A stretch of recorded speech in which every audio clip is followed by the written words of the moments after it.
What is up? Sorry, folks. We had a little bit of an issue with my power cord. Let me microphone USB. Make sure my audio is good to go. It's good to see everybody. It's our weekly live stream. I'm about an hour late, but that's okay. We'll get it in. Um, it is what it is. But with that being said, hold on one second here.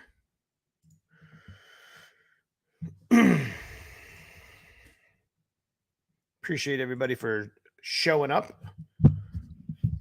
We're gonna have a let's see. I think I got like chat lag or something. Everybody good here? Can you hear me good? Good. I am just checking my audio real quick.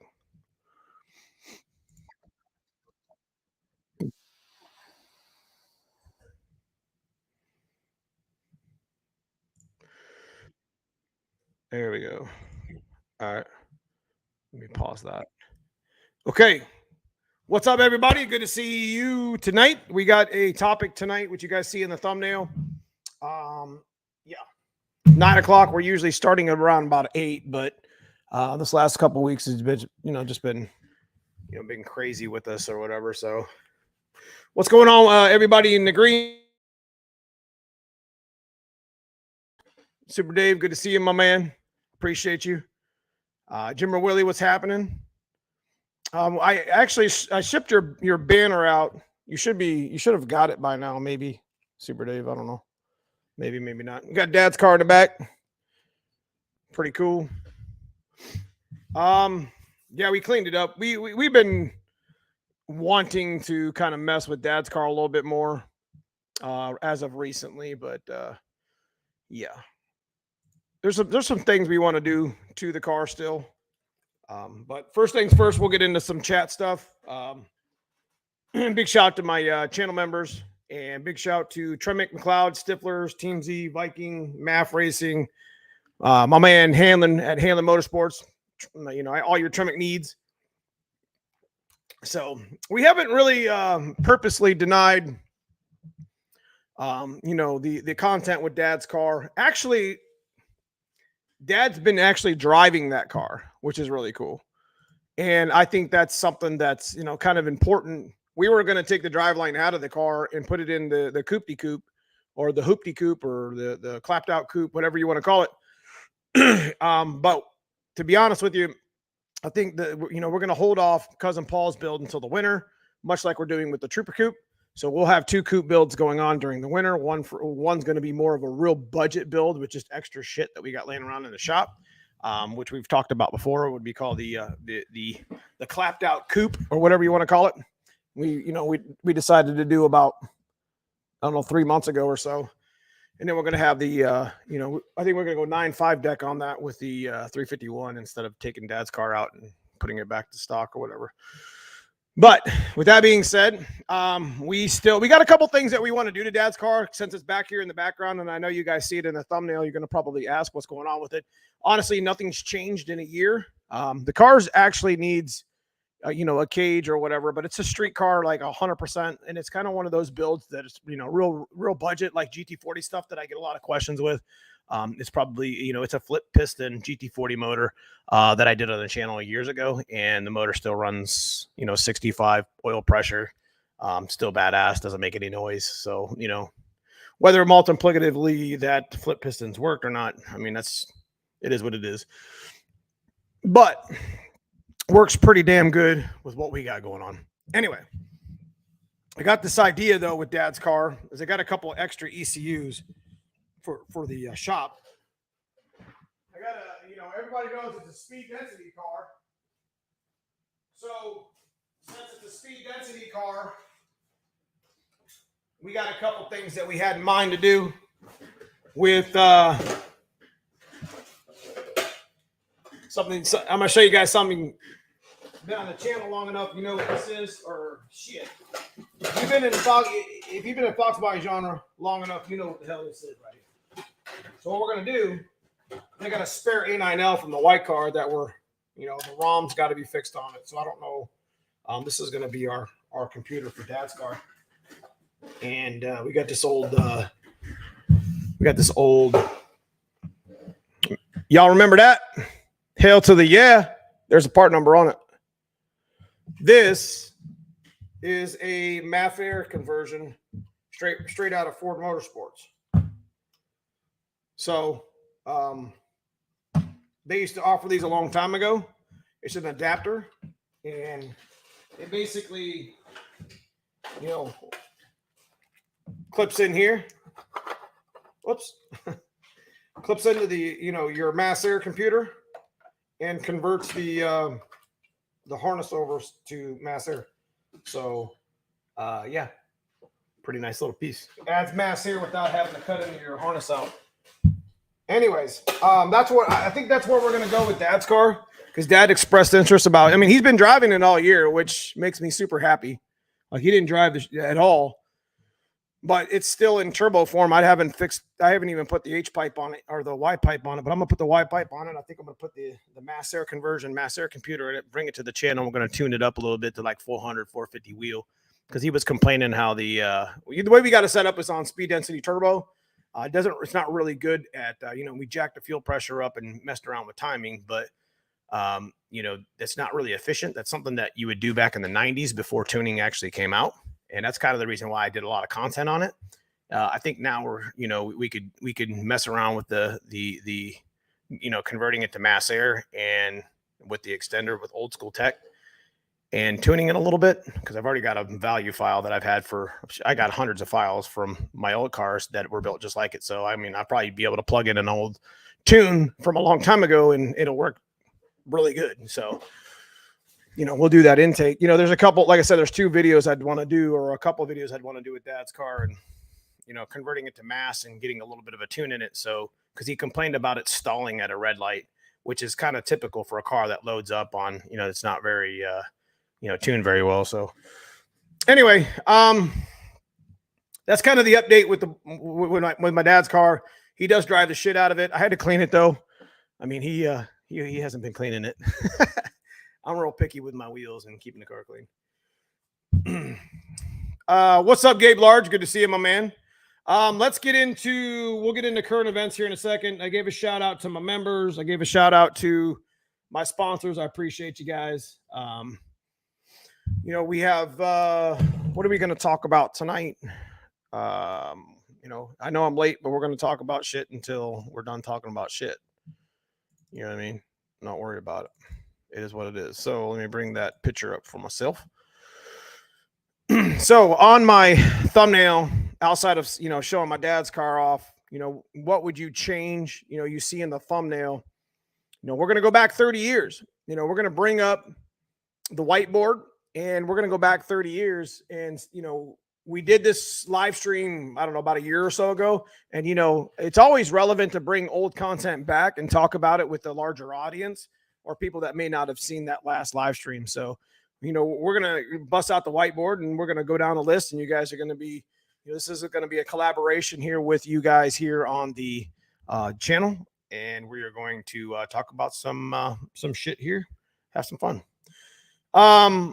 But the main thing about the topic of the evening, because I always like to have some sort of topic for the evening, is what would you change if you could go back 30? Well, it's actually 40 years, but let's just, for sake of argument, let's just call it 30. What would you have changed to make the Foxbody better to date? So, before we get into that content, oh shit, it's showing that now. Shelby County, been a member for 20 months. Man, I appreciate you being a member for 20 months. Is there a good alternate to Moats Quarter Horse? To be honest with you, if you couldn't, if you're not going to get into the Moats Quarter Horse and the binary editor, which is kind of a little bit difficult to learn at this time, I would probably just go, I guess, the Mega Squirt, Micro Squirt's okay, but I'd go right to Terminator X. I know they got the adapters that you can buy. I don't really know much about them where you can adapt, an ECU to the stalk harnesses, but I'd probably just run right into a Terminator X just be done with it. Allie Mae in the house, one of my photographers, one of our photographers here on the channel at No Prep. Missed you this past weekend, Allie, and you and Joe. So hope everything's all good. Got a chance to see Slick Picks, which is another one that I sponsored. Maddie and Brandon actually threw the event we're going to talk about here in a second. So what we're going to actually do is we're going to get in. We got a lot to talk about tonight because what I like to do is fill my live stream full of shit. And then sometimes I'll have a live stream where I'm just kind of chill. But tonight we got a lot of stuff to talk about, and I'm excited to be here with you. I'm just ashamed that I started at 9. I wish I would have started at 8. Anyways, the topics of the evening outside of what would you do to go back for 30 years. We're going to talk about NMRA a little bit. We're going to talk about stick shift. We're going to talk about safety update that I got to deal with. I'm on a time crunch. We're going to talk about that a little bit. Racing momentum. This is week 3 of 4. I don't know if you follow me on Facebook with the business stuff, but I've been just hammering Facebook with content as far as updates and pictures, and makes it a little more easier than uploading it to YouTube because there's not really a whole lot of blog stuff that goes on YouTube for the most part. But if you guys want to follow both platforms, I'd appreciate it. But as far as what we're doing at the time, the members get what we're doing. I try to put as much information as I can. So week 3 of 4, race is complete. We'll talk about that. Of course, if any small block Ford tech you guys want to talk about. And I have an update with the black car as well. Not the same one as last week. So big shout out to Super Dave for the $50 super sticker, man. Thank you so much for always appreciate you, man. Always taking care of us here on the channel. Every dollar that's, brought to the channel stays in the channel. And that includes my membership stuff. So, thank you guys so much for what you guys do for me. I've been tuning on Matt's car. The Terminator is nice, but pricey. That's true. I'll be there at Rewind to wrap up the season. You're not going to be at Pacemakers this weekend? Terminator is priced well compared to standalones in the past. So the nice thing about the Terminator X is it's pretty user-friendly. So if you started really kind of getting into, racing, or excuse me, if you're just trying to get into just getting your car tuned and you're going to stay EFI, obviously carburetors, you can still put a Terminator on a carburetor. I think Brutal did that pretty well on his channel. If you want to check that out, if you're interested, there's a lot of content that he's kind of, was the pioneer for the most part that I know of, with adapting Terminator X capabilities with a carbureted boosted setup. So it's a really good stuff to look at. Race Life Photos in the house. What's up, Jason? Good to see you. Jason Lizer in the house. Stripper Glitter. Appreciate you, man. Appreciate you stopping in. Think Neo forgot about us. Wondering, wasn't I supposed to do something? What do you mean? Anyways, good deal. Got a good deal on a 96 Cobra. Some rookie put Southside machine lift bars and rip the torque boxes. Yikes. The torque boxes are weak to begin with, man. Give that man some horsepower. Hail to the yeah. So, Big 3. Well, unfortunately, what do you say? Big 3 and Fuel Tech. Okay, that seems to be pretty good. I'm not, to be honest with you guys, I know nothing about the Fuel Tech or the big 3 stuff. Is that like the big stuff 3? Is that right? Handler Motorsports in the house, number 1 sponsor to the channel. Appreciate you stopping in, Andrew. Good to see you. So let's talk about racing first, and you guys can hit me up in chat here.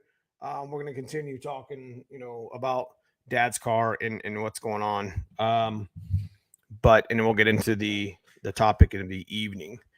Racing this past week went pretty well. Problem was, we ended up bringing home another stack of money, but it wasn't a win. We ended up having to split the pot. Unfortunately, there was a very bad, let's just put it this way. There was an accident where, this is why we put safety stuff in our cars, and this is why we wear, racing suits.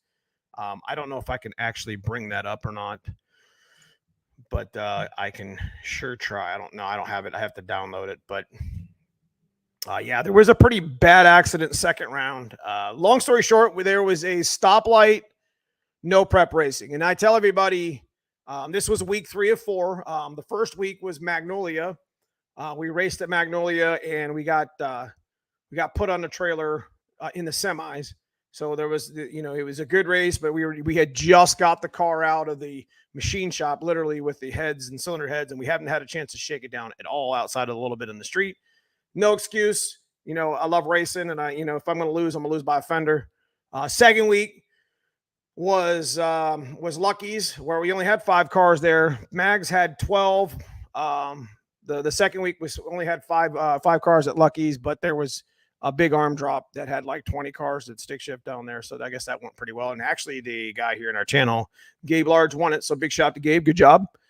This past week was 12 cars again at the stoplight shootout. A big shout out to Brandon Cirillo with Virus Racing for throwing the event, in collaboration with Triple Glitter and D Team. Anyways, they, I guess I have to explain it to you. The way no prep works is, it's like a flashlight start for the most part. You have the flagger bring both lanes in and somebody bumps or whatever, and then the flagger hits the flashlight and you go. So this event was a little bit different. The flagger would bring the people in and stage them, and then he would put his hands behind his back, and you had no idea. You couldn't anticipate his light. So he would, between 1 and 5 seconds, which is crazy, he would hit a button, just randomly. So sometimes you'd hit it fast, sometimes he'd make you wait. So I'm gonna show you real quick a draggy that I created for tonight to show you kind of what I'm talking about. Oops, I'm at the. This is James Leisner. Big shout to Stripper Glitter, James and Corey for helping me out this way, in my buddy Miguel for helping me crew this up. But this is the stoplight, no prep, and we'll talk about this for a little bit, and then we'll move on. The track was absolutely amazing. Like, it was like a radial prep by the time all the and they scraped it all the way to the 8th, and the track was just so good. This time of the season, tracks get really good, even if you scrape them, because there's just so much rubber built on them. So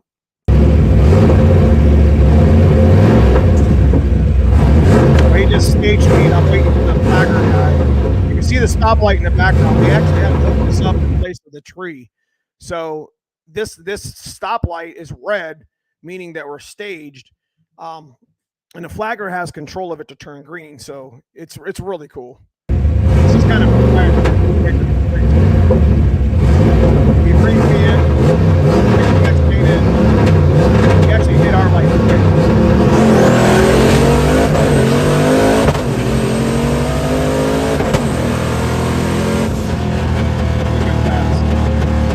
I just wanted to show you guys what the stoplight's actually all about. I thought it was really cool. So some of the lights were, he went like right after he flagged us. So that was like literally 1 second. So sometimes he would go 3 to 5, and it was kind of cool. You couldn't really guess it.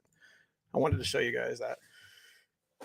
So we going back to what we were talking about, we didn't get a chance to actually go to I was feeling pretty good. I ran a really good pass there. The car went really well. We didn't have any weight in it.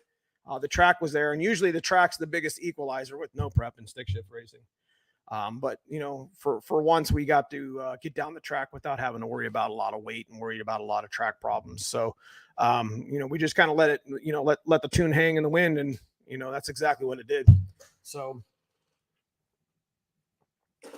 what was I going to say?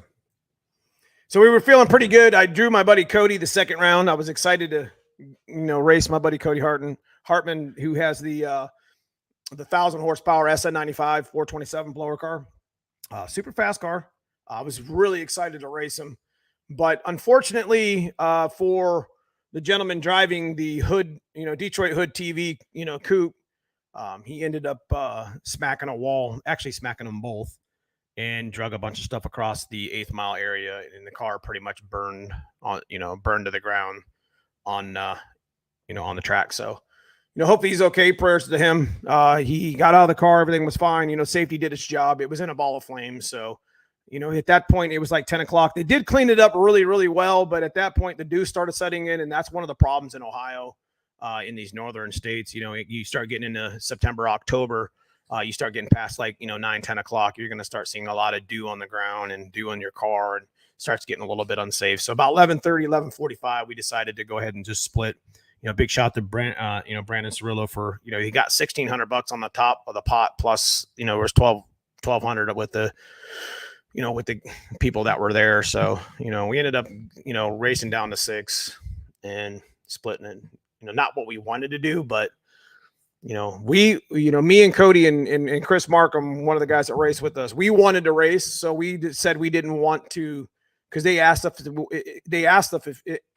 us each class if you still wanted to race, but at that point we would have been the only class that would have, ended up racing, because the other 3 guys, they just said they would just wanted to go home. So we just decided to say, screw it. We'll race next weekend at Pacemakers, which I'm going to be promoting anyway. So what's up, Fat Boy Fox? Good to see you, my man. I ain't seen you in a while.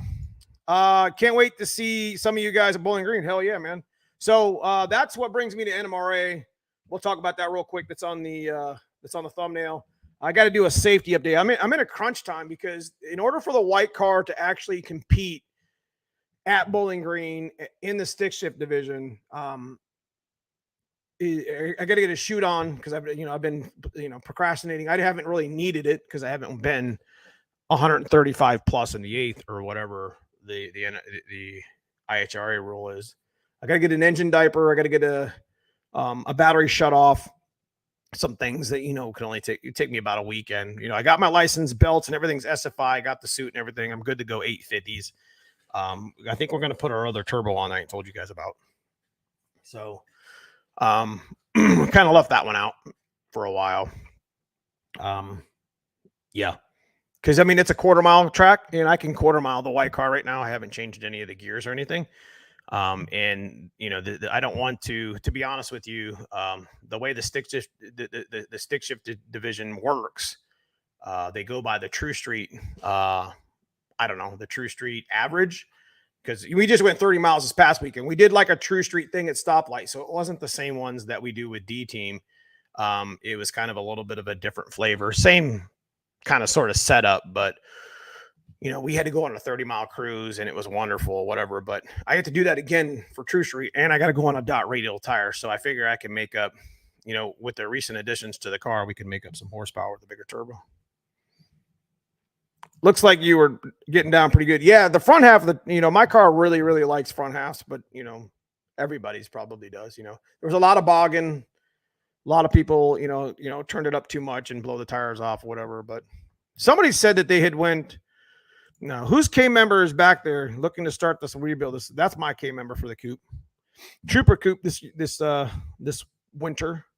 Team Z, there's a control arms and AFCOs behind it that are, we're going to put the front suspension on first. What's up, Fox Boosted Body? It's good to see you, man. So, QuickTime Pros work pretty good for dots. Yeah, that's what we have in the back. They're pretty much new. What else? I don't think I can't show you the pictures. You can only show videos. But we bent the axle in the black car. Like if you go over and check out my Facebook, I put a couple pictures up. It's definitely bent. So we gotta visit that. We got a lot of content we can do. Like we can do this. We can do Dad's content, the car behind me with the mass air conversion, and see how much power we can make on a GT40 motor. And do the GT40 intake one that we've been talking about doing for a long time. We can do that kind of like towards the end of the season when we're not racing as much. And I apologize to you guys for not bringing you all the content every race. It's really kind of difficult for me, especially when we're getting in at like 3 a.m. on a Saturday. Spend most of Sunday trying to recover from the weekend and the week. And I should be editing and bringing you guys a race video, but I do apologize or whatever. What's the best way to mount a phone on the car to run video like you run? So basically all I did was take a GoPro sticky mount, and I bought an iPhone, like, it's kind of retractable, and that's all I did. As I made it hook to that, put it right behind my mirror, because it's not going to look at my mirror, it's going to go forward, and just tightened it up. Yeah, we tweaked that for sure. Yep, that's for sure. So, momentum week 3. Anyways, That was week 3 or 4. This weekend, we're going to be at Pacemakers in Mount Vernon, Ohio. It's a points race. This is race 8 of 10 for the series, for the T56 series. We'll be giving away a T56 in less than a month, folks. So Cody, I think Cody Hartman is in the lead right now for it, and he deserves it. He's been at every race. That whole giveaway was to reward the people that, that are constantly wrenching on their cars and racing their cars. So, that's the way it is. Anyways, let's get into the topic. So, let me grab my whiteboard.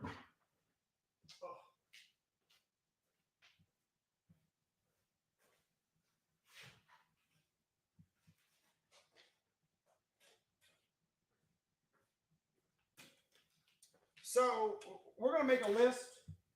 I always like to do something fun on the channel. Because, I'm a Foxbody advocate, as everybody is really. And I think one of the coolest things, one of the cooler live streams that we had about a year or so ago was when, we talked about what would you change if you could go back. Obviously, there's some things that I definitely would put up on this board or whatever. But did you mini tub your new coupe? No, I don't need a mini tub.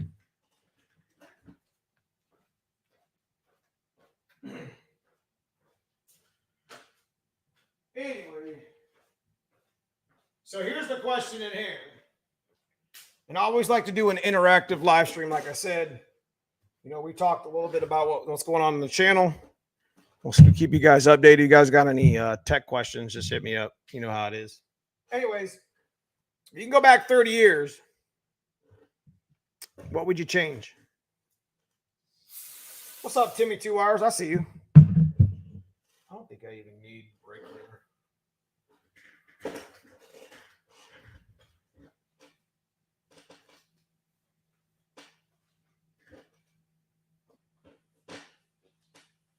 If you owned a Foxbody 30 years ago, or you could be sitting in the engineering table when they were making it, what would you change? That's the one I was going to start with, Sean. Make a 351 option. I agree with that.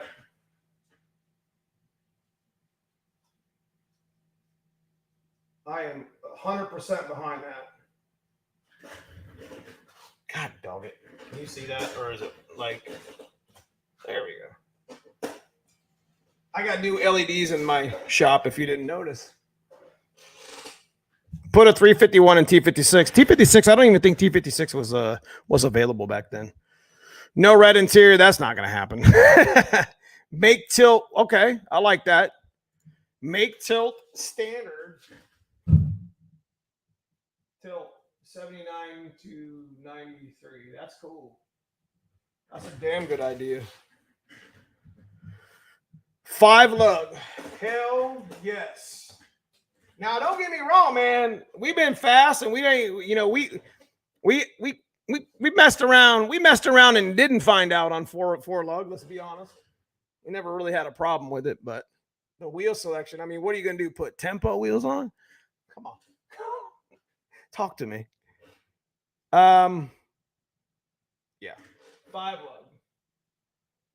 That's a really good one. That's all I'm gonna put is 5 lug. If I hold this pen right, it'll give me a better factory rear disc. I don't know about factory rear disc, even though I want to say factory rear disc would be a good idea. It wasn't really necessary. Maybe make factory rear disc an option. I mean, they had it in turbo coupes, so they could have easily just used the 87 to 88 turbo coupe axle. The shit was there. You know what I mean? And the turbo coupe axles, let me be honest with you guys, we're going to probably do another live stream where we revisit the junkyard mods. And turbo coupe axle for a project Mustang budget, whatever, you're just now getting into the genre, converting your car to rear disc isn't really needed right now because you can go into the 9s with drum brakes in the back. But the nice thing about the Turbo Coupe rear axle is it not only gives you back the stance that the SN95 axle gives you, but you get gears automatically, because all 87, 88 Turbo Coupes were like, the automatics were like a 373 and the stick shifts were like 355s or whatever. So cup holder, I agree with that. Damn an ashtray. So we just do a cup holder. Damn an ashtray. But here's the thing, man. That's the craziest shit about the difference between the 80s and now. It's like everybody smoked back then. Like everybody. I remember sitting in my aunt and uncle's house, and my cousins, and my aunt and uncle, they smoked like trains, man. And it was just like I was getting so much like smoke from, and I was trying to sleep. I was like 10 years old or 12 years old, that it like made me sick. It was crazy. V6 instead of the 2.3. Built AOD option. As much as I want to say yes. High revving 289 edition. You guys asking for some big stuff here, man. 351 instead of my 347. Red interior is awesome in a clean black Fox. That's correct. Yeah, 88 Mark 7 had rear disc all the way around. So yeah, I mean, all the stuff was there. Power steering and AC an option versus standard. So you're talking about maybe there was a delete, if I wasn't mistaken. I agree with the T-tops. Make T-tops an option through 93. I agree with that a lot. T-top.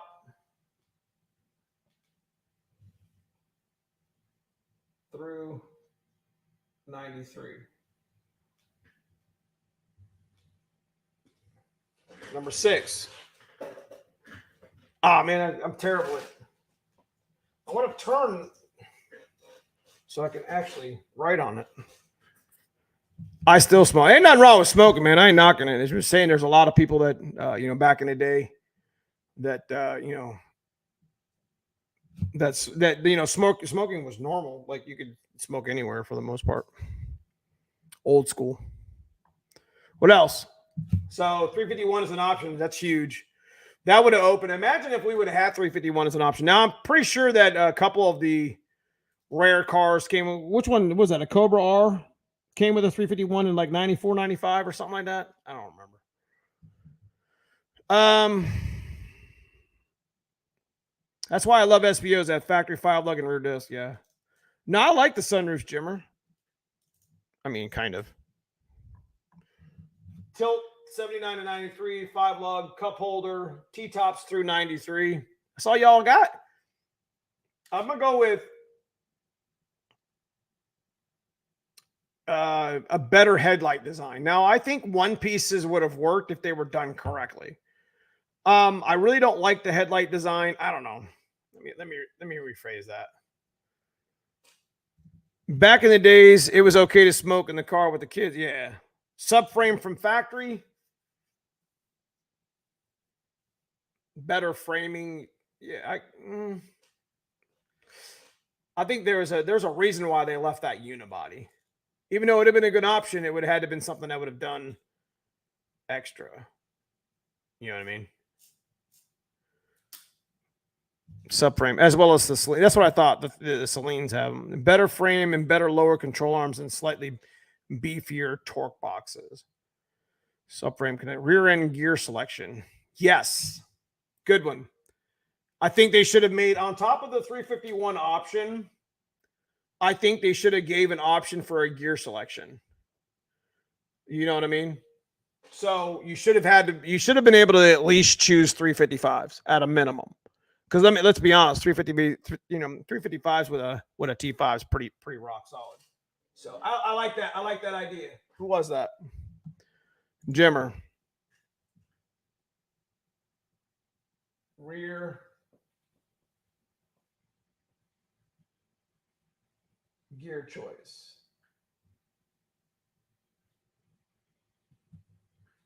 Sorry, my penmanship's terrible. Whatever. Build AOD option. I don't know about, you're talking about maybe.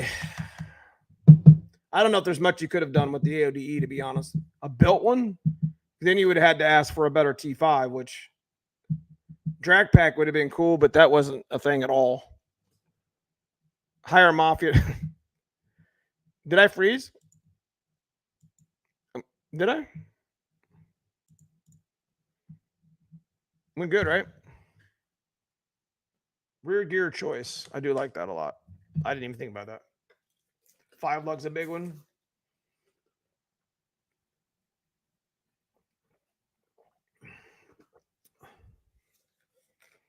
I think the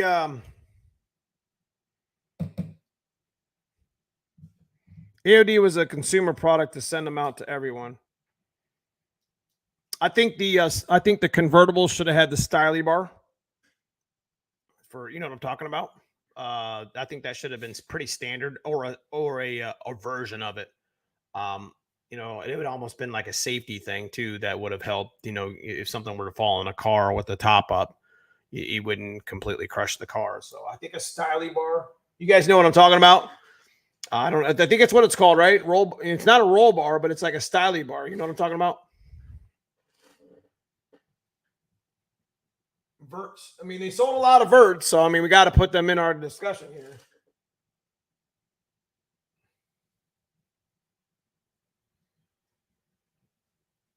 So those of you guys who don't know what I'm talking about, they had a bar you could buy. You had to cut your quarter panels, but you can bolt it in, and it's like I don't know, it's like a roll bar almost. It looked pretty cool. I thought it was all right. Ditch the rag joint for the U joint shaft. I kind of agree with that. I don't think I think the rag joint was a terrible design. You know, but that would almost be in a conversation with, you know, some of the most effed up things that could have happened. You know, some of the effed up things that Ford put in these cars. I love doing these conversations, especially just listening to some of the things that you guys say, you know, within reason. some of the shit that we can come up with, you know, in a live stream. I mean, cats, you didn't really need 4 cats. I think the exhaust was good. It still had that number, you know, it still had that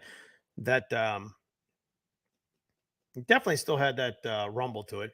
I think the intake, I want to say we got the 351 option up there, but I think the 302, staying back with the 302, I think they should have offered a GT40 package. I think that would have been fire. Now listen to me. You know, hear me out. The stock cam was cool. And then you put 172 rockers on it, which Crane made for the 93 Cobras anyways. Maybe even if they just made it like a 93 only thing, like a 92, 93 only thing. You know, a lot of things were in these Fox bodies were 92, 93 over. So, you know, you already had the production of a tubular. So, and you've already got the Explorer in the making and planning. I'm gonna be honest with you, you know, obviously, you know, you could have made a supercharged package option, but I probably not for the general public. You know, they had that's what they had the Mark, you know, the Mark 8 or what is that? The Mark 4s or whatever SAAC cars. So I want to say that offer a GT40 package, it would have been basically exactly like, you know, Cobra heads, Cobra intake, or a version of the Explorer intake. Call it the, you know, the GT50 intake, whatever. You know, that would be pretty cool. You know, it'd have rockers and heads, and you would have, you know, the intake. So I think that's all you would get. You know, you wouldn't get anything else. You wouldn't get a camshaft or anything. It would just be the same thing. So I think the GT40 package, I mean, the shit was there. You know what I mean? I think that would have been dope. We'll just put HCI, even though I said no camshaft. Somebody said something about better intake for sure. I don't know, but a little bit bigger door mirror. I agree with that. I think mirrors definitely in general mirrors definitely in general needed updated. I mean, those mirrors were too damn small. You know, bigger door mirrors. I mean, we have to literally just sit there and like squint to date.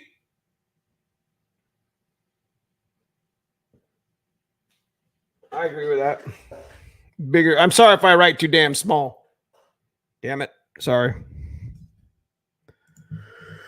I got a 460 F250. I'm really excited to do this project. Hell yeah, man. 460s are no joke. I mean, some people might think they're boat anchors, but they're not.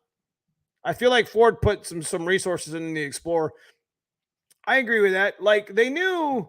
I think maybe the reason why we didn't get the GT40 package in the Foxbody or a 302 package with like that is because I think the CARB and the EPA came down pretty hardcore on, you know, back then, you know, horsepower was regulated, if I remember correctly, and you could only make X amount of horsepower with emissions and all this other bullshit.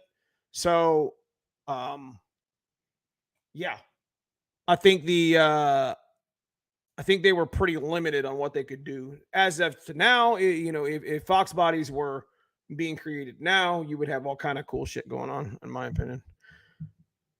They offered it through the SVO catalog. What did they offer, Dave? How much power did you make with a aftermarket 31 spine axles before they twisted? I don't know, 1,000 wheel torque. It's not really the horsepower. You guys got to consider torque. Torque is probably what bent my axles. Move the gas lid and hatch trunk release to be more convenient spot. You don't think the gas lid's in a good spot? Pace car option through 93. Oh, damn. Good one, dude. That's a good one. Pace car option through 93. Let's just, yeah, pace car meaning specialty car, and there was only a limited amount of them. I mean, as if we needed another one, right? But, you know, that's what makes the Foxbody so wonderful. Is there just so many different versions of rare shit, and everybody loves them. What did Floyd say? Gas cap on driver's side. I agree with that. Damn. I should just send this list to Ford. Gas cap LH, left hand, aka driver's side. And for you guys that don't know, left side your driver's side, right side your passenger. So when you see people that are selling parts or changing parts or talk about parts on, you know, specific sides of the car, your left side is your driver's side. It's not as you're looking in it, it's as you're looking out of it. So if you don't know, if you get lost with that, it's not, you know, just imagine yourself in the driver's seat, look left, look right. What side is that? Yeah, I put that up there already, Super Dave. We got the GT40 package right here. Better door handles. Yeah, I think the better door, I think all door handles needed to be off of a hinge or not off that, you know, off of its own hinge, not the way it is. That's reassuring about 31 spot. Yeah, I've been, you know, we F around and find out here all the time. All-wheel drive option, you ain't getting that.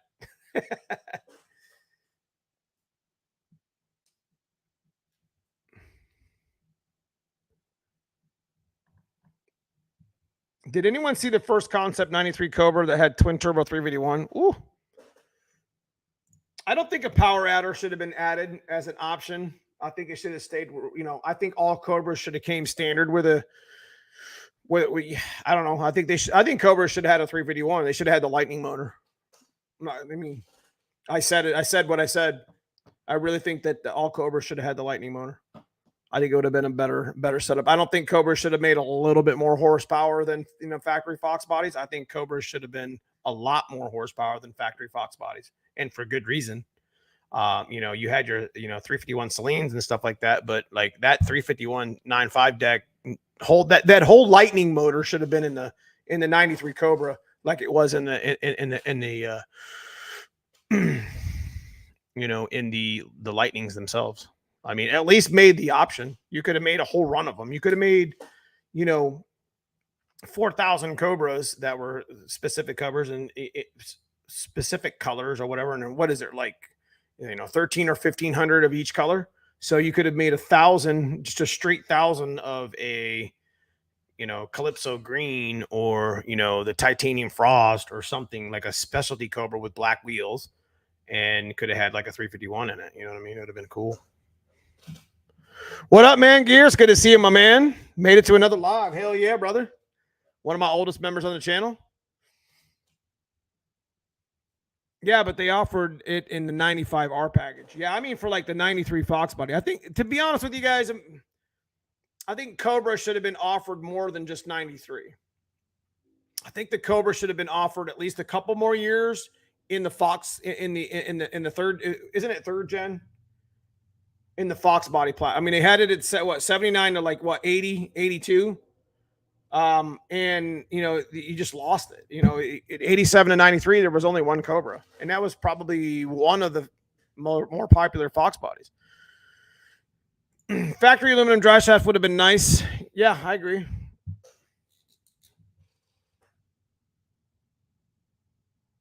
I mean, you had them in the, what were they? Aerostars. They were in the Aerostars. They were in some of the Crown Vics. I mean, why wouldn't you have them in your Foxbody? Right? Doesn't make any sense. Hail to the yeah. I'll fill this whole damn board up. I don't care. Like an 89 something. Didn't the older Mustangs had a 351 option? I don't think so. Not that I know of.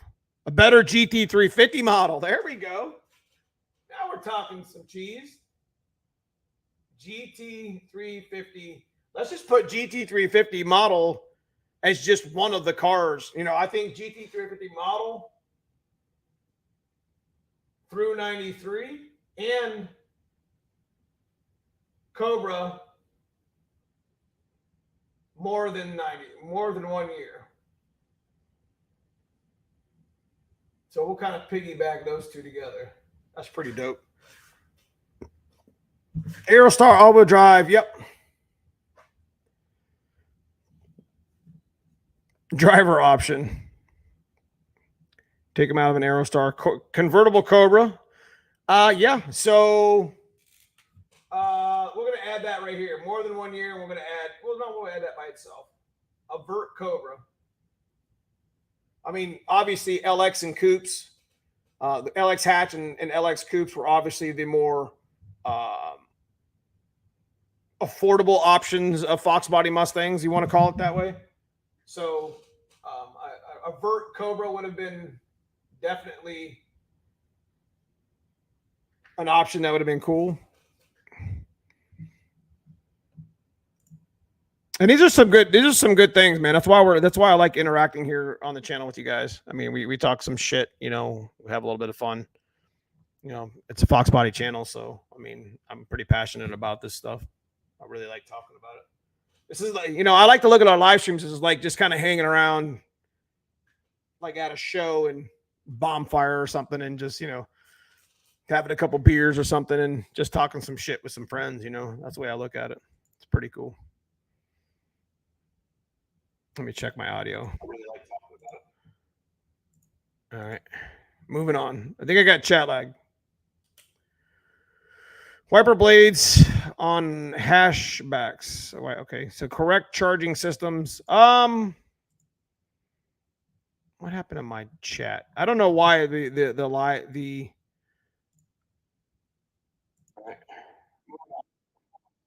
yeah, let me check. Oh, there we go.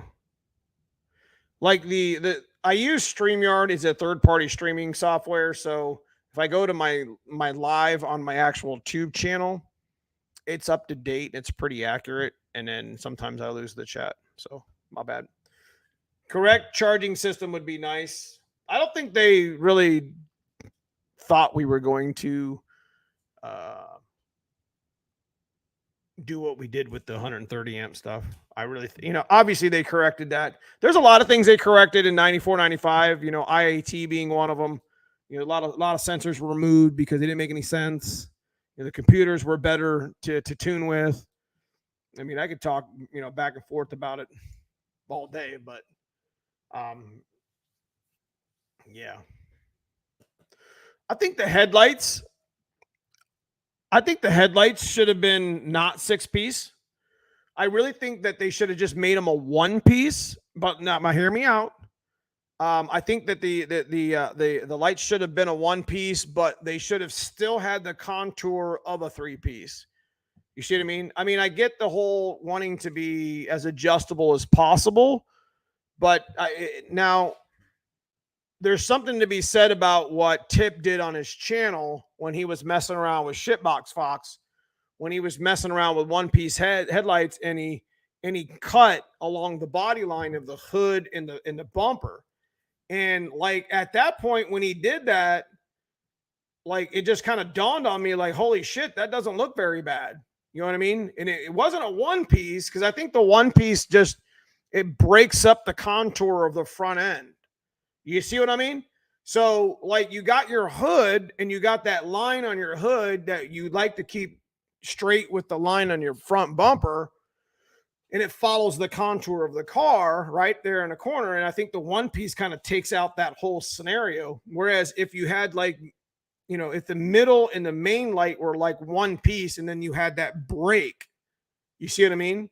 I think that would still be, I think that would look really good. And he did that with the Shitbot Fox. I think what he did is he took an old 1 piece. And I sent a couple of 1 piece headlights out to Tom War Admiral. So I don't know what he did with them, but I think he was working on something like that. So I think the headlights definitely needed. I don't think 6 piece was the right answer. I think a better 1 piece option, you know, with the contour of the body in mind, you know, so it doesn't look like shit, you know. So I think headlights were kind of a really terrible scenario.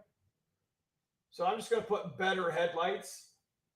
I think the tails were fine. I really like the tail lights. They're not terrible. But I think the better, you know, the better headlights is definitely the option I'm going to go with. You know, just better 1 piece, half piece. Shit, I don't know. You know what I mean? No wipers on hatchbacks. What do you mean by that?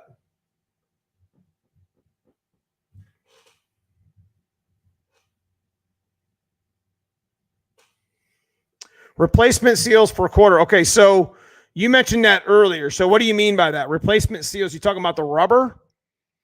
I don't think it should have been rubber to begin with. I think it should have been plastic. You know, that rubber deteriorated pretty quick, you know, especially in the heat. You're going to get seals and sunroofs and shit like that are definitely going to show its age. But I don't even think LED lights were even a thing back then, Dave, to be honest. Abolish LED. Okay, so replacement seals. So what do you guys think of maybe quarter windows should have been like a hardened plastic, like a tail light material, like this lens material should have just been a hardened plastic, you know, around glued to the glass. I mean, 86s didn't have the rubber on it. They had, you know, they were a little bit of a different design, but I think they could have molded and attached, you know what I'm saying? The plastic. I don't know. What do you guys think? That just kind of gave me the idea when he said something about replaceable seals in the rear quarter window. I think that's a pretty cool idea.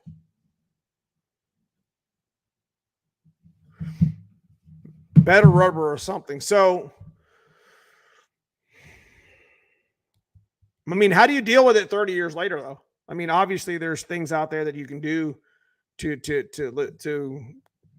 put in its place. So in the quarter windows, so the SVO sail panels, you're talking about on the quarter windows, Dave? It would have been neat if quarter windows rolled down. That would have been. Now I'm trying to think of the engineering part of that. They could have screwed that up so bad. Like it was already a shit show with the verts, anyways. Like the crank down windows, 87, 89 stuff, the verts, because they weren't powered. Well, they had the power option for the verts in 89, but like you know, the crank down windows from the quarter windows and the verts were kind of a shit show. And they were always off, and they were always fall apart and fall out. Better and stronger seat frame design. Talking about the rails. I guess the quarter windows held up for sure. Most aren't bad after 20 and 25 years. Yeah, I'd have to agree with that, Timmy. I definitely would have to agree with that. It's not terrible. Oh, I missed one here. Digital dash option like Vicks, Cougars, and Lincolns. So did they have digital dashes, or they are back in the 80s and 90s, like late 80s and 90s in those cars? Did Vicks and Cougars and Lincolns have did they have digital stuff back then? I'm a Foxbody guy. I didn't own a Cougar. Different design with a speedometer cable. You talk about instead of plugging it in and making it mechanical. Like I'll put that on there. Treetop Tom. Speedometer cable. Let's go Speedo. Like Speedo cable update. And that's what the hell that means. You know what I'm saying? Because that was a pretty terrible. That's a good one, Treetop. Appreciate it. Would have made them 5-bolt axles and spindles. 40 years, you buy new stuff when available or within budget. Yes, Mark. Okay, so let's go with that. You guys, digital cluster stuff. What do I put on the damn board? Digital option for clusters, or just Speedo.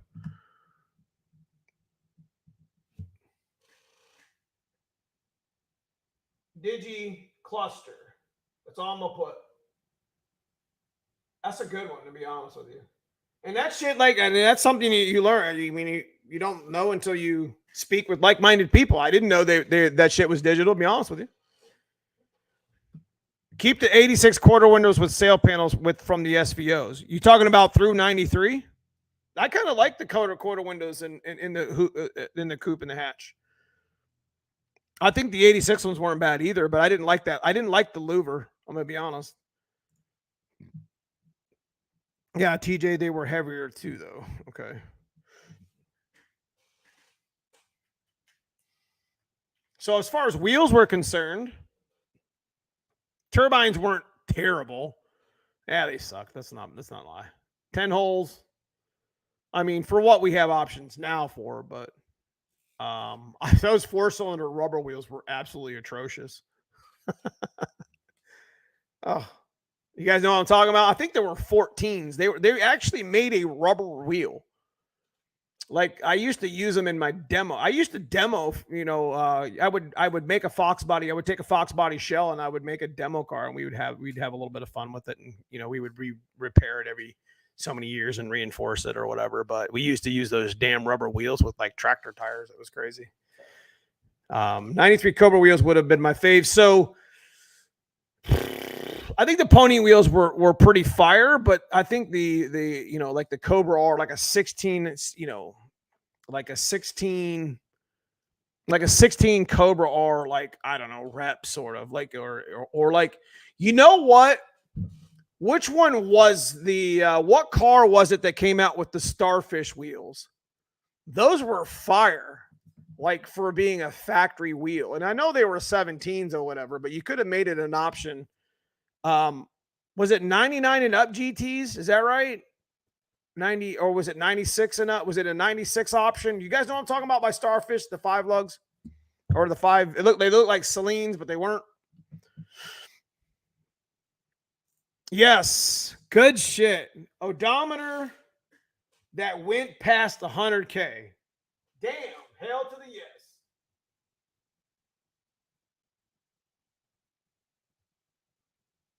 Because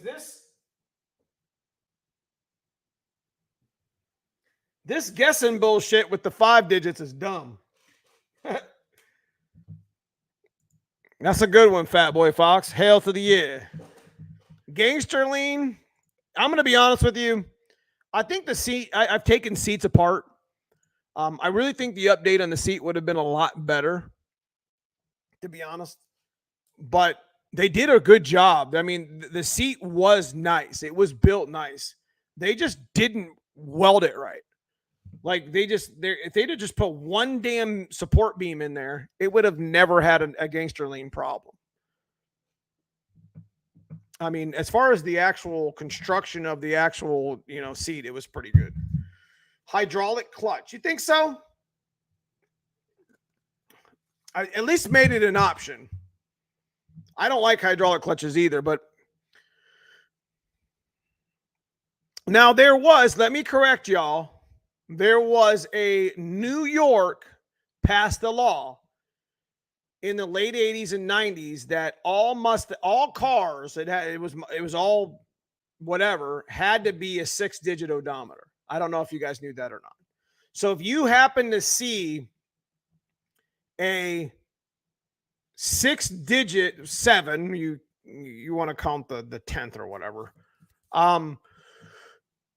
If you see a 6-digit odometer, that's where it was a New York. That car was made for a New York dealer, or that car was bought and sold, or was dealered out through New York.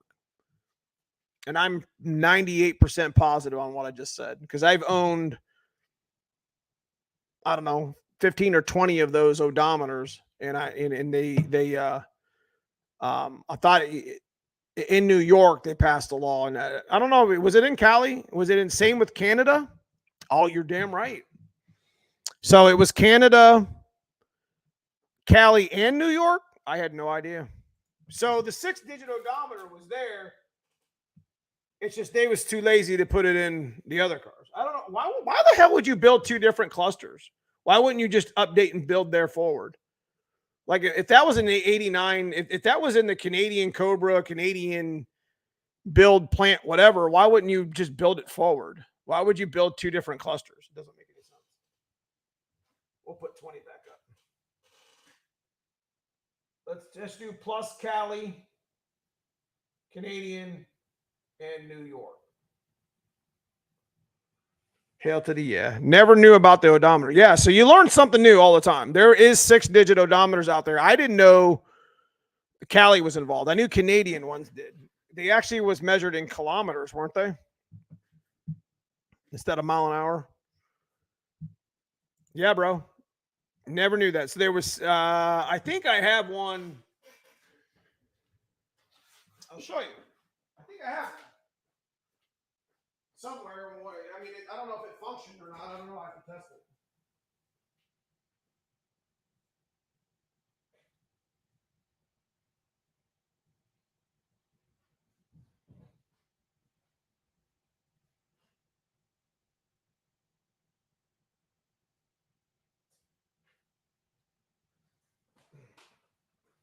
Wow, this thing is filthy. Hang on a second.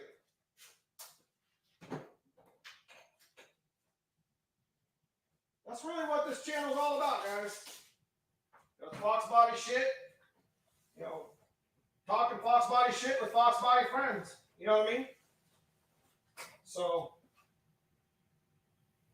yeah. That's what it's all about. That's what the channel's all about, brothers. Check it out. Shit you not. Put it right up here. Look at that. Can you guys see it? I'm terrible at it. 6 digits plus the 7th. Ain't that some shit? So they did have it. And look, it was in 89 because this is the Canadian version. This is the kilometer 160. So you can see they had a design in. So there is a 6-digit odometer. So I know they had it in New York too. And it was in mile an hour, not kilometers. So I've had that thing sitting on the damn shelf for like 20 years.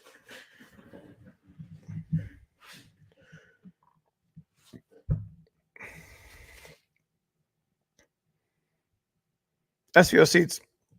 Timmy 2 Hours, man. I appreciate the $10 super sticker, man. Thanks for donating to the channel. All money stays into the channel, man. Thank you so much. I'll put that towards the travel and stuff we do here on our channel, man. Thank you so much. And you're a member too. Appreciate that too. Better brakes, hub spindles. Also, don't all Fox bodies sold in Canada? Yes. So I hate to hurt y'all feelings. Okay. And I was going to make a video about this, and I'll talk about it here real quick on live stream. If your title says Mustang GT, Cobra GT, you do not have a Cobra. If that was the case, my black car would be a Cobra because it also has that title. What happened is when they titled the cars in Canada, they actually put the Cobra GT tag on it.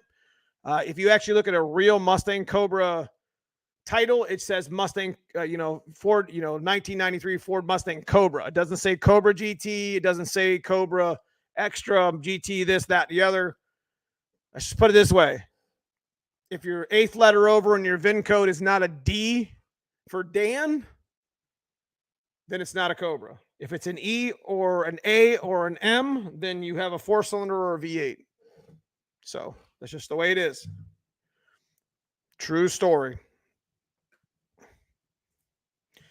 They say Mustang GT, Cobra GT. That's what they say on it. My 90, it was very very common in 90. I don't know why, but pretty much all the 90s that I've owned that were Mustang GT hatchbacks all had Cobra on the title. So maybe they thought the cars wouldn't make it past 100K. That's a good point. That's a damn good point, Rich. You might not be right, but you ain't wrong, brother. You ain't wrong. Should have made that damn AC hose routed underneath of the plenum. I don't know, man. That would have caused a lot of heat soak. A lot of 90, 91, 92s, especially a lot of 90, 91s had a lot of the Cobra tag on them. So, yeah. What you got? What else we got? Shit, we got all kind of stuff here. Cup holder, T-tops. Dude, I really think T-tops, let's be real. I really think T-tops, where the hell did my marker go? I really think T-tops should have been through 93. Yeah. Oh, here it is. So, I don't know if you guys knew or not, but they actually made the T-top 87 and 88. Now, if you're a Foxbody fanatic, you already know that. T-top cars, at least in the Gen 3, the later Euro clipped. I don't know if you know enough about Foxbodies to know that they call the 8793 the Euro clip Foxbody. But anyways, the 8793, the T-top was 87, was pretty common-ish for being an 87, but they built them in 88 too, and they actually have an LX version of a T-top. I don't know if you guys knew that or not.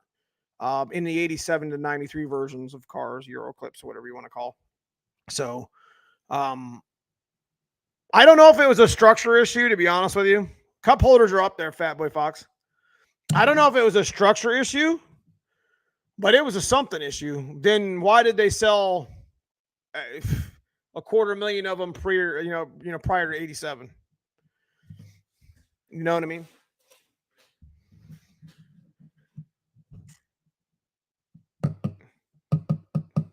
I don't know. I'm trying to think structurally what would have made sense. I mean, obviously subframes would have made sense, right? But that then it would have been considered a full frame car. And then yeah. 4 headlight T-top is my dream, Fox. Yeah.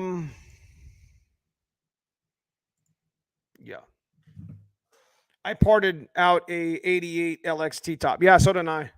They only made like 100 of them. You know that, right? Like 100, 150.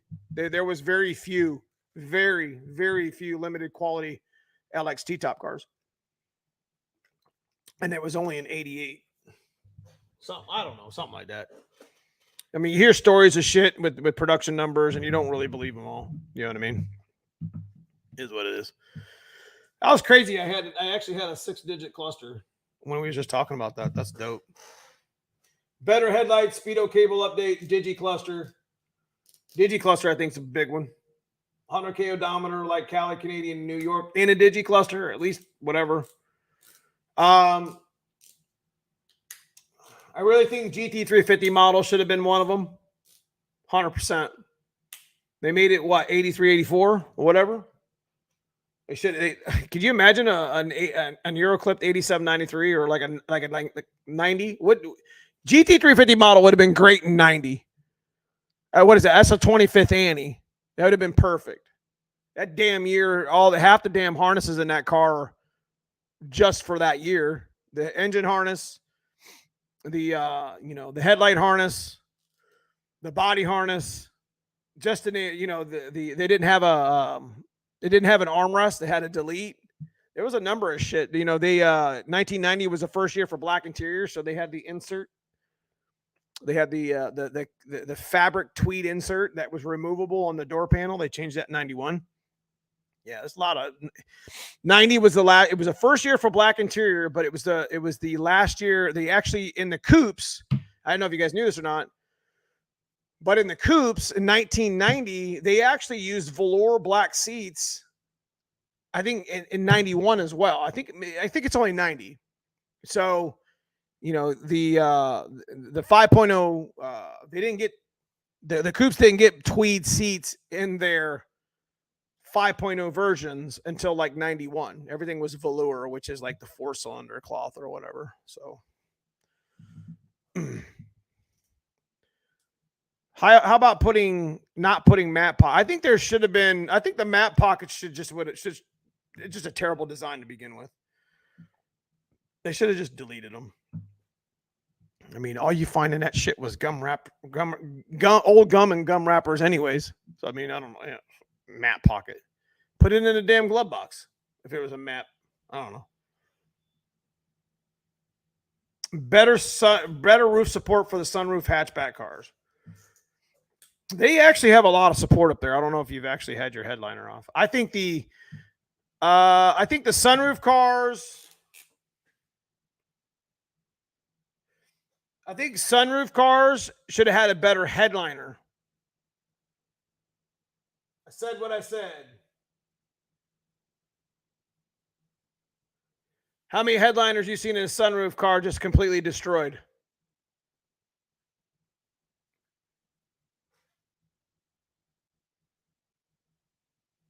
I mean, it was made of vinyl. So I think the sunroof headliner was terrible. Yeah, you know what? Put many stereos in tweed cars. Put many of stereo. Okay, should have been a better door card complete setup. From literature I've seen, I've only made 88 T-tops from all. Yes, so it was very, very low production in 88. That's exactly right, TJ. So if you have an 88 T-top, you have a rare car. Like it's one of a couple hundred. I'm not lying. And it had to be ordered, if I was not mistaken. Like they were done making T-top cars, but they still had bodies left over. I don't know. I'm just talking shit now. There's a combo. Is there a combo that can be made with a 9.2 deck 351 Cleveland like the one you did with the 351 Windsor and Foxbody Pistons? I don't think so. Raw, unfortunately. 4-wheel disc, considering they already had it in other vehicles. Yeah, we talked about that. We talked about 5-lug. Yeah, we'll do. It should be up here, but we'll do rear disc as an option. I was going to put that in some. I think I got distracted. So that's a good one. Rear disc option. They should have just put the damn rear disc in all the Fox bodies anyway. It was already in the turbo coupes. I already talked about that earlier. You ever consider doing a 460 auto car? No. My buddy has one. It's pretty fast. I try to do as much content as I can on it. So we're actually going to see the sheriff, my buddy Timmy Combs, soon. So if you guys want me to, I'll do a 460. We'll go back over his car. He'll do a build video. If you guys are curious to watch that, I'll do another one. Former Fox owner here. Dad had an 82 GL. I remember those. Dad gave it to me in 93. 4-speed OD manual. I wish I'd never got rid of it. I hear that all the time, brother. I hear that all the time. Like it's just it's pretty. There's some cars. I'm not gonna lie. There's some cars that I wish I would have never got rid of. There's an old SSP. Man, I should have never got rid of. I actually did a video of some of the cars that I wish I would have never got rid of. I should probably just re-release that again. I mean, I did that so many years ago. It was pretty good. But I had an old SSP Alabama SSP, and it was, there wasn't a spot of rust on that car. It just had a bunch of red clay on it. You ever consider all-wheel drive, four-wheel drive option? That would have been a nightmare engineering wise. They wouldn't have done that. Although it would have been nice, but I mean, it is a sports car. All-wheel drive. I mean, it was just meant to be. I don't know. I'm gonna go ahead and say that I think the header system and the exhaust system was good. Could have been better. But the way emissions played the game back then, we couldn't have gotten a better exhaust. So, even me saying, 2.5-inch or 3-inch exhaust, that's I'm daydreaming then, because you would have never that would have never got passed. I sent an 88 T-top to the shredder. Yeah, don't. All-wheel factory option on SSP like the one featured in a few months back. You talking about the one my buddy had? Well, see, the problem is he used a Chevy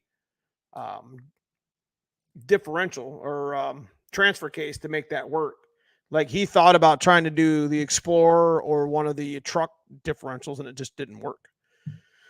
The only one that actually plugged and play was, the Chevy Trailblazer one. So unfortunately, mono wiper would have been nice.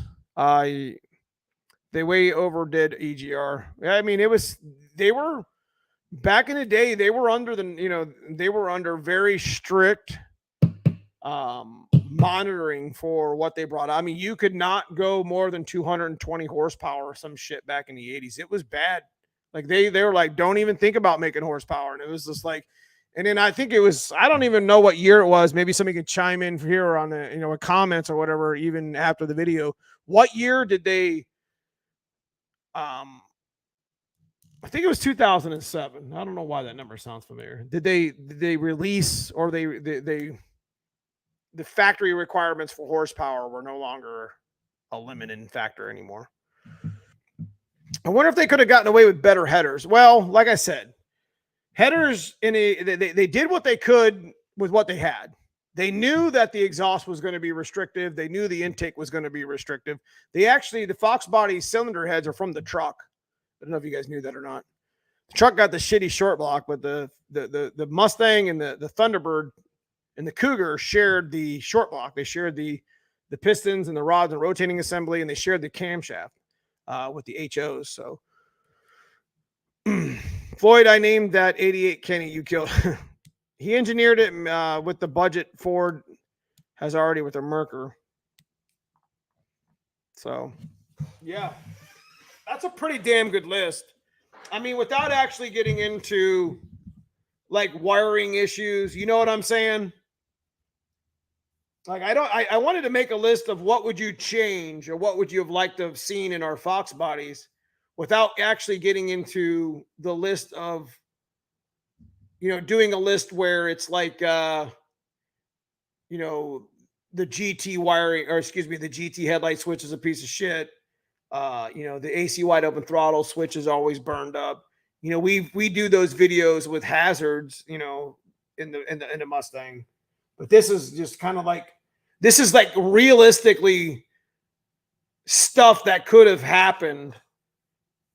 If it stuff that would have not been out of the realm of ridiculous. You know what I mean? That could have actually been, thought. I don't think they really, I mean, I don't know if you guys know or not, but some of you may not know. Like, they were going to replace the Mustang with the Probe. And, you see where that went. I don't think I've seen a Ford Probe in 20 years. But yeah, there was a big cry for do not, they were I think it was in 86 was going to be like the last year. I think the Probe GT was supposed to take over where the Fox body was, if I'm not mistaken. Was it Mazda?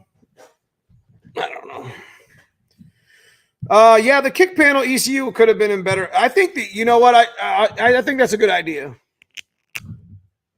That's a good one. ECU in better location, guys. I don't know how many times I've pulled a computer out that had corrosion all over it, and it's right there in the A pillar at the bottom. So, like, if you wash your car a lot and it's not sealing very well,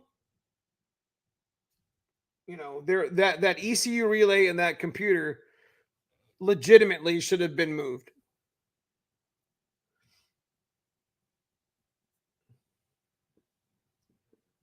ECU reload location. There you have it. Factory subframe connectors would have been nice. Could have saved a lot of Foxes. I agree, but you know, again, there was probably some stupid law that didn't allow that would have put them in a different category. Nice to have a Terminator X under the seat. I remember when they announced the probe replacement for the Mustang, people were pissed. Yeah, there was a big movement. I mean, it's funny how we forget this shit so many years later, but 35 years ago, they literally were protesting at Ford headquarters. It was a sight to see. Like, if we would have had like cell phones back then and shit like we do now, like it would have been viral every day. Like, they protested about the Mustang being, you know, about the probe being the next car up.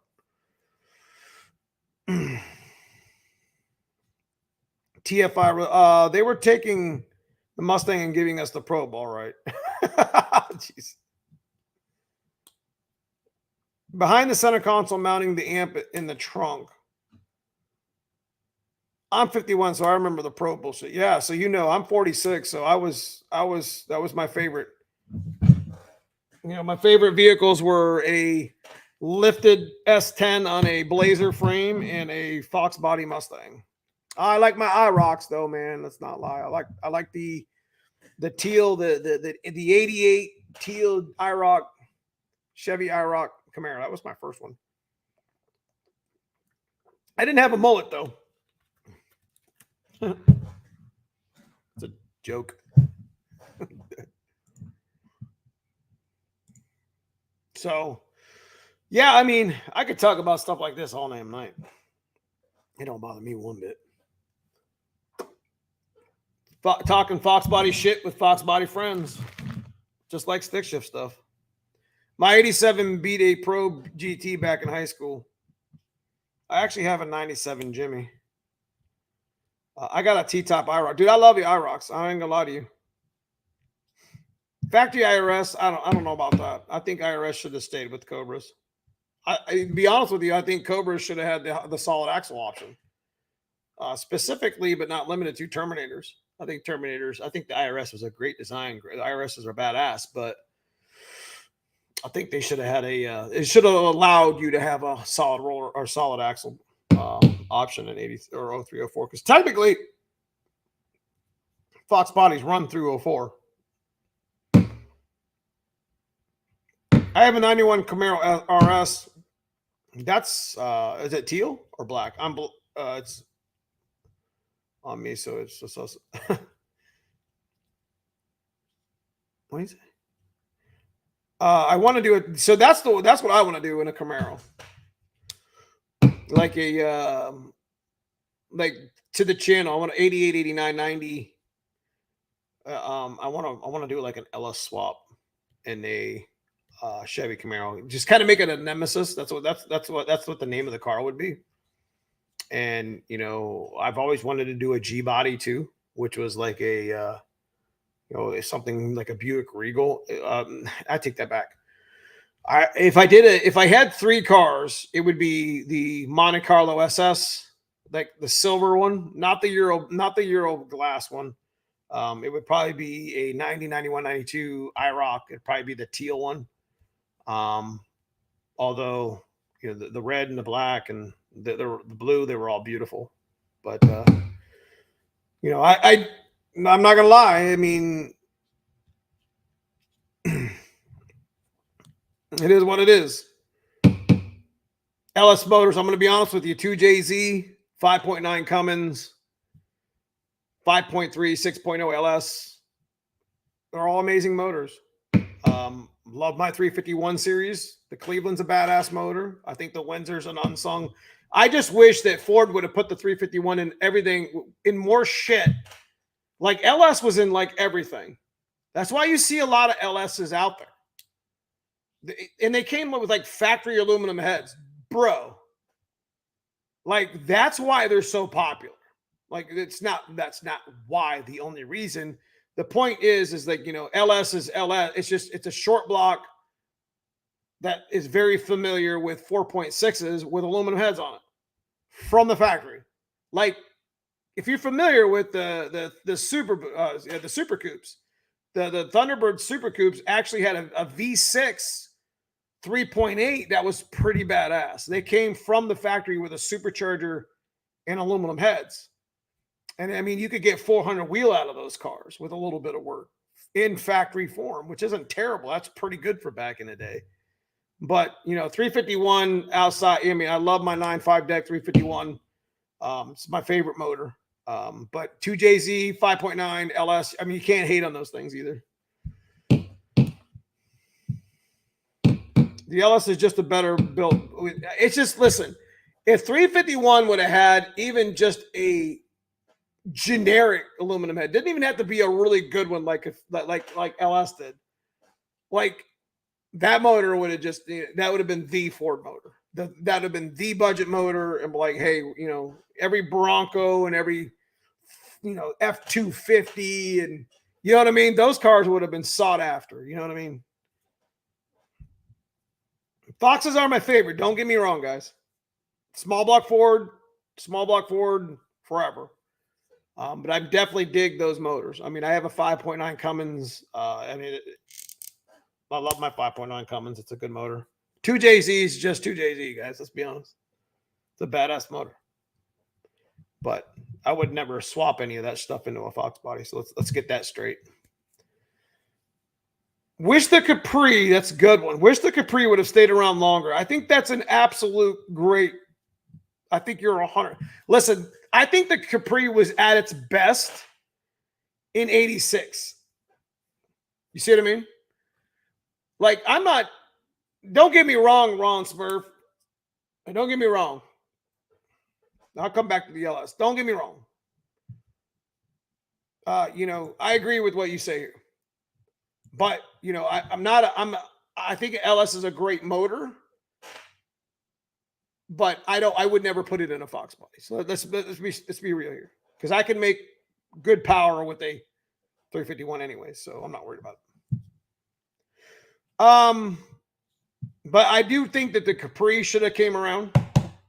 I think in 85, I think 86, I think they had I think 86 Capri was the only year that they had an EFI. So it was like the half year like Mustang. So, you know, I really think they should have at least went 87, 88, kind of like Turbo Coupe. I think the Capri the bubble back would have been dope to have it. And, you know, it's another option. But sometimes I think about a 4G63 in my Fairmont, but I'll stay. Small block 4 is just the way. Listen, there's so many things you can do with a 351 block. Y'all see what the hell I'm doing with this damn car. You know what I mean? I mean, let's be real. You know, factory production block, and we got it bored the hell out. You know what I mean? This past weekend here. That was my burnout. Just junkyard block, boys.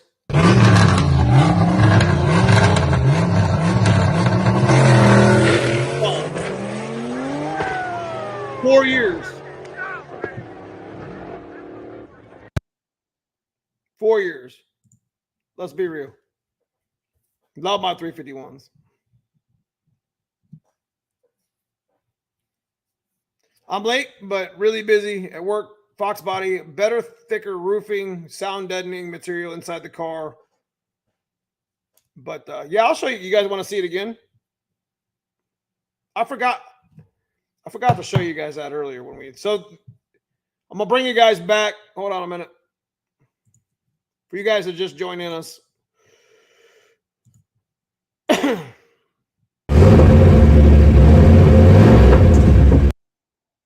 Let's remove that one. So this is my. We only got to do one pass this past weekend at no prep, but we did end up splitting between 5 other guys. We ended up splitting $2,800. We were on some mission that way. I mean, we were running some really good times, and I was really happy with what's happened to the car. So wrong one. So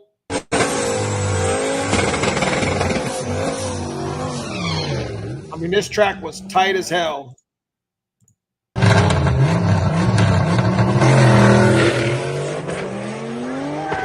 Now, mind you, we went 30 miles on a street drive before that. So we were driving around quite a bit, and then we staged and made hits. But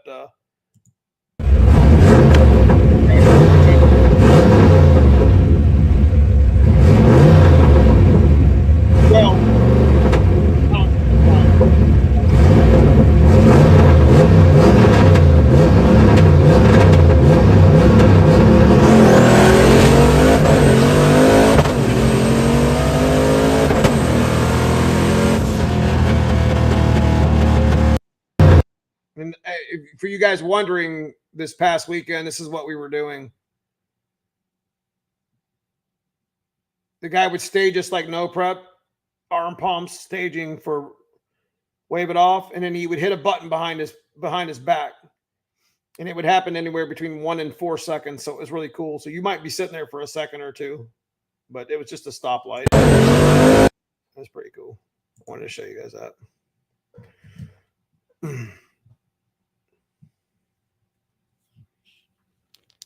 I love what do you say? I'd love a 351, but more torque would eat up my poor little T5. That's for sure. Rear disc brakes and better clutch disc. Yeah, we got rear disc up here, brother. We had it as at least an option. Technically, a Coyote is a small block Ford with enormous heads. The Coyote, okay, so I know I'm talking all this shit about engines. The 2JZ, the 5, not in numerical order, the 2JZ, the 5.9, the LS 5.3 and 6.0, just the LS design, and 351. Now, obviously, Coyote got the shit right, and I'm really excited to do something maybe with a Godzilla, because I know the Godzilla motor is a badass piece of work. So, got some real promising stuff with Ford motors, but as it sits right now, I would never put a Ford motor in a Chevy or vice versa. So, I would love to own another IROC, or a Monte Carlo SS 8788 T-top, silver with black trim.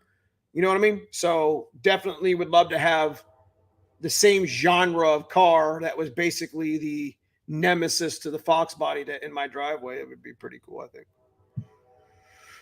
think. To be honest, I mess with your channel mainly because I still love Fox bodies and you race stick shift. You weren't looking into a clutch tamer? No. So I've been racing stick shift for so long, and the way I have my clutch set up and my system set up, I don't really even need a tamer. Like I can do what a tamer does with my foot. It's hard to say, but we've been and if I show you some of my passes from uncaged, you will definitely hear me draw the clutch out. Let me see if I can actually find that shit. Hang on.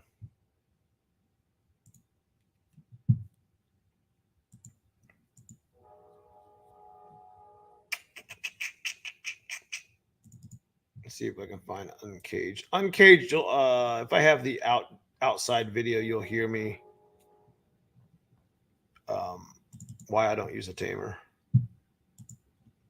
Is this it?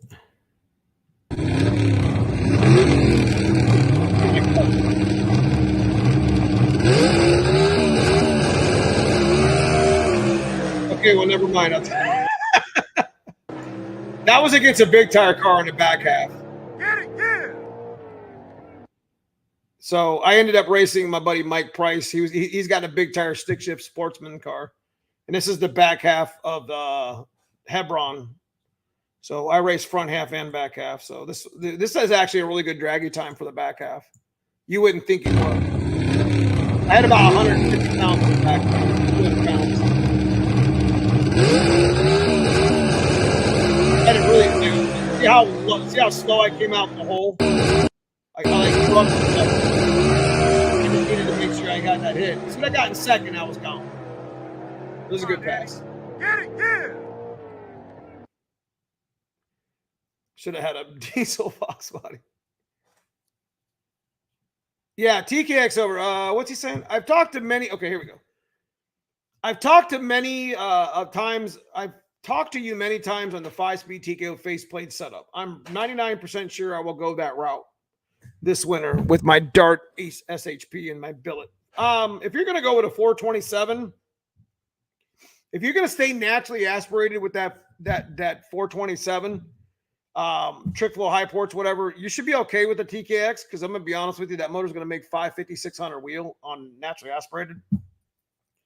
But if you do any sort of power adder, bro, like you're just begging to break that TKX. Like, it'll handle it maybe, but I don't know. TKX is probably the best 5-speed shifting transmission I've ever shifted.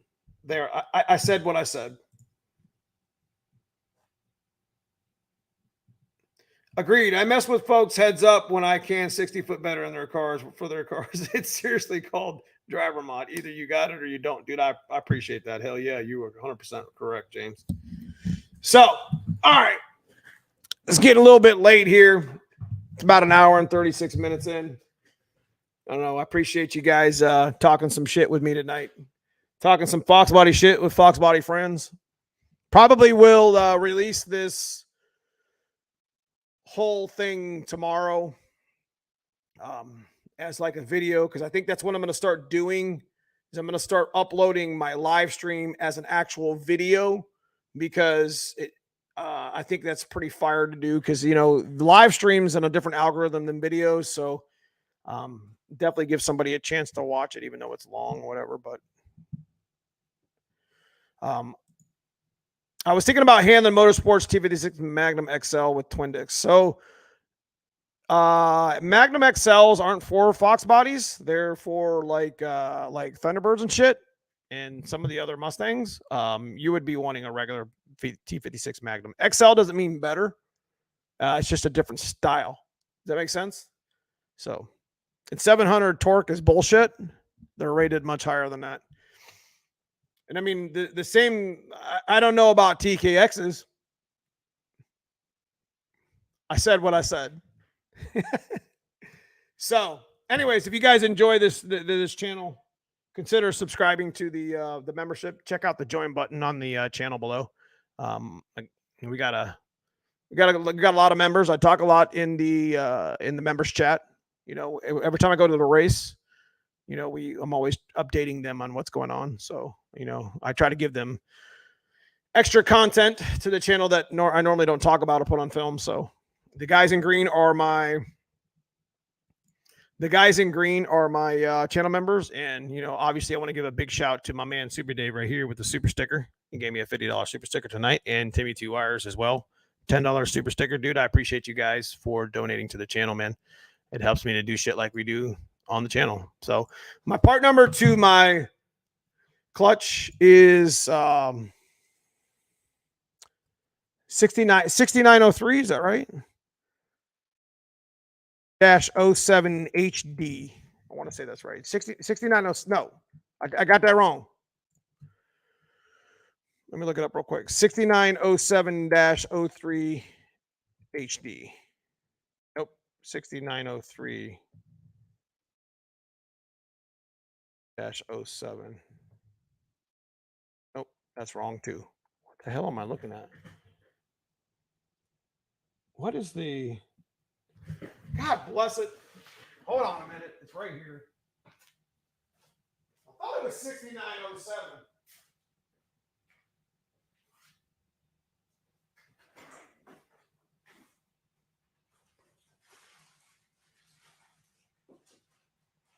I was close. digit. 692307 HD. That's the clutches I use. They're diaphragm, they're whatever. You know what I mean? It is what it is. So, yeah, here. 6923-07 HD. You see that, Dave? Those are the ones I use. James Williams, man, I appreciate you joining the channel tonight. As a channel member, thank you so much. And Think First, once again, man, welcome back to the channel, bro. I appreciate you guys for joining up. Andrew ahead of you. Why you sitting there in the bushes, man? Is the TKX a drop in for a T5? My Camaro is a T5. Hanlon Motorsports is the guy you need to talk to about that, and he's here right here in chat. I appreciate you becoming a member, James. Yeah, I'm pretty sure that's the same thing, isn't it? He would have to change the bell housing, but I think that's just like the Ford unit. I think you just have to change the bell housing, James. Man Gear in the house. I know I seen you earlier. Mr. Hanlon, I need to get with you for that TKX. Yes, sir. Listen, there's still a code. Is there still a code available, Andrew?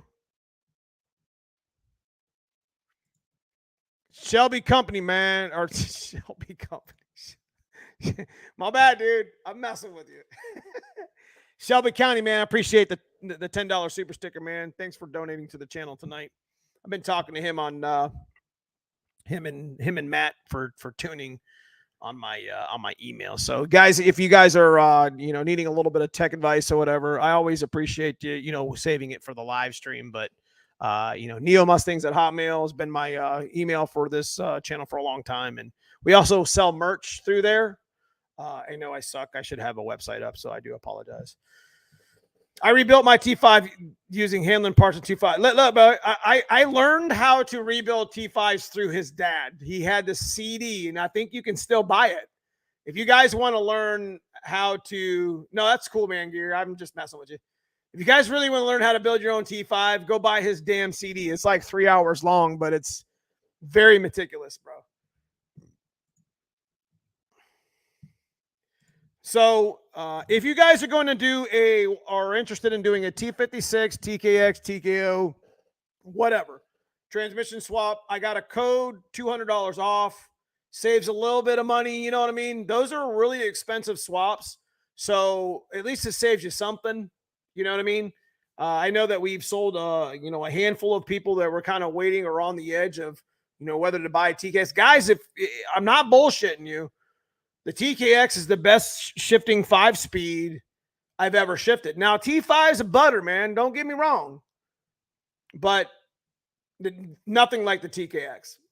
So when they built that shit, they just dropped the mic, bro, and walked off stage. So I'm not saying it's stronger than a T56 mag, but if you're not going to make more than 700, 750 realistic horsepower, don't spend the money on a T56 swap.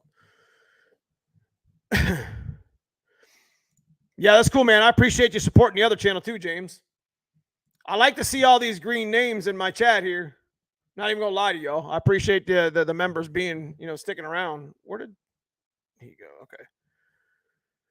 What do you think of the IAC setup on a Holley Terminator? Okay, so you're talking about the issue with the IAC valve, the GM one they use. It's kind of a tough one. Peace out. I'm ready to go to NMRA Bowling Green. Man, I'll see you there. Maybe I'll see you next Sunday. But yeah. What was I going to finish with? What we got coming up on the channel? I actually hooked up a scramble button on a stock computer setup. So I got a video coming with that. That's actually going to be kind of an info video for like a generic video for like all of YouTube, because I don't know if I when I was hooking the dual stage controller up, like I looked at a couple channels that had like 50 or 60,000 views on their video, and they didn't even really tell you how to install it. I mean, some of them kind of did a little bit, and it's not really all that difficult to do anyways. But I actually went out and drove it, and then I actually went to the dyno and showed that it worked. And none of them actually, that's the type of shit I like to do on my channel. Just to go out there and really just show hard data on stuff that works and doesn't work, on top of racing and doing other boring how-to videos. But it is what it is. That's what we do here. Hanlon, you ship your trans to Canada? Yeah, I think he does. I just shipped a T56 Magnum to India, so I guess he would probably have no problem with that. Shelby County, swap it to Ford. Some good adjustments, infos on one of the Brutal videos. Yes, so the IAC Terminator X thing, definitely go check out Brutal's channel as they addressed this issue. The T5 I had sucked 423. Yes, appreciate that. So, yeah. Remember, 200 off, Neo 200 off is the code if you want to, if you're on the fence about, guys, we're coming to the towards the end of the year. So if you're really kind of getting into, consider the fact that if you're going to do a transmission swap or do something major to your vehicle, like there's going to be a push for parts soon. Does that make sense? Especially in the northern states, because the racetracks literally shut down sometime in November, depending on where you're at, and they take a break until like April. So a lot of us take our cars and like I'm going to take the 408 out and we're going to refresh it in the white car, but outside of that, we're not touching anything about it. We may just leave it the hell alone. I don't know. And there's going to be a push for a lot of parts. So I guess what I'm trying to say is that, transmission swaps are going to be just like anything else, like cylinder heads. They're going to be, hard to come by. You're going to be waiting on orders and shit if you wait too long. Anyways, yeah, I think that's pretty much, I think we're going to go ahead and end it right there, guys. Let me tell you what. Just like I was pitching at you here, it's never, it's day one or one day. I did a little reel about that. I thought it was really cool, and it really kind of, hit me in the feels. But Dwayne the Rock Johnson, he said he had a voiceover. I did a voiceover with the Trooper Coupe, and it's just like, you get your shit off the jack stands. It's pretty simple, and it's like, I want to make a special shout out to my boy Hanlon Motorsports, because he literally, spent the last 6 months getting his shit off the jack stands. And it's just like, I try to inspire you guys here on the channel. Get in the garage, get your shit fixed. It is what it is. Like, I don't run my stuff in perfection either. Like I say, I got an Excel distributor, which everyone said sucked. I got an AutoZone coil. I mean, I got some cheapy 9mm Taylor wires, but the shit works. And it's not on the jack stands. And there's one thing that I can't stand is watching one of my cars be disabled and not be able to work on it or whatever. So I just want to be inspiring. I want to be motivating here on the channel. I'm always trying to push for you guys to do work. I try to do things like this that are cool here on the channel with you guys, just to have a good time. I like, talking, Foxbody shit with Foxbody friends. This is some cool stuff. Like, I'm gonna be honest with you, GT40 package, that'd have been killer. Could have hit convertible stuff up a little bit more. I think that would have been all right. Digi cluster would have been dope. That's a great idea. Obviously the rear disc stuff, it is what it is. 351 options, probably one of my favorites. Like, I really think the 351, I think the Cobra and the GT350, somebody mentioned that earlier in the channel. I think that's pretty fire. I think they should have been more than 1 year Cobra, because obviously they made the Cobra 94, 95 and on up to 04, but they only made it for 1 year of our 87 and 93 cars. And I think they only made it for a couple years, 79, 80, 81 or something like that. So they had a GT350 model. I think there was an option. I think they missed the boat there. I mean, we had the Salines. I get it, but it is what it is. There's a lot of good stuff here, man. And I appreciate you guys being part. It's a collaboration of the channel. It's what we do on Sundays, bro. So it's a great chat tonight. I appreciate everybody, each and every one of you in chat tonight, for being part of it and collaborating with it. Once again, last shout out to my man, Super Dave. I think Super Dave is I think he's one of the top, if not the top donator to the channel, man. Thank you so much for what you do for us, bro. Timmy Two Wires with a $10 super sticker, Shelby County with a $10 super sticker. And we got 2 new members tonight, Think First and my man James. I appreciate you guys for, being part of the channel. So money and motivation for sure. Yes. So listen, time, family, money, the 3 biggest hurdles you have when you're wanting to do. I mean, these cars are like our family, right? And so we can't deny the fact that we want to drive them. It's smiles for miles, bro. I mean, it's not, miles per gallon, it's smiles per mile. And that's what I get when I get in my Fox bodies. Let me be honest with you, man. This past weekend, we went on a 30-mile cruise to prove that my white car was a street car. We knocked that shit out the park. I was in 5th gear most of that ride with my lady, Katie. Let me tell you what. I actually enjoyed my car. Even though I was forced to drive 30 miles to prove it, it was a good time. And I'll always remember that. So, yeah. Anyway. Without that being said, guys, get your shit out the jack stands. Look forward to our boost controller video this week. It's a new addition to my white car. Got a little sneaky thing going on with that. Got a couple race videos that I want to catch up with. I got a couple short videos I'm going to put up with what we had racing this past weekend and what we got coming up. So we have we got a race this Saturday at Mount Vernon. Pacemakers, no prep. It's Pacemakers Dragway in pretty much the middle of Ohio. So if you're in the surrounding states and want to come stick shift race with stick shift friends, come hang out with us at Mount Vernon, right next to Columbus, Ohio. We'll have a good time. We'll bang some gears and talk a little shit, have a little fun. But that's where we're going to be out Saturday. Yeah. And then we're going to take some time off and we're going to start ramping up for NMRA. So you guys have a safe week. I will see you soon in the videos this week. Big shout to my man Handler Motorsports. Thank you so much for what you do here on the channel. Unsung hero of the channel right there. I appreciate him. #1 sponsor. Big shout to Tremick, McLeod, Stiflers, Viking, Team Z, MAF Racing, AGP Turbo, Precision Turbo, everybody that's been part of the channel. We got Fox Days of Christmas coming up, so be ready for that. Outside of that, guys, I just appreciate you guys watching. It's been almost 2 hours. Sorry I was a little bit late tonight. It is what it is. Here's the list. If you're listening to this from the podcast or the day later audio version, I encourage you to come check out this list. So appreciate you guys. Have a good night. Thanks for watching.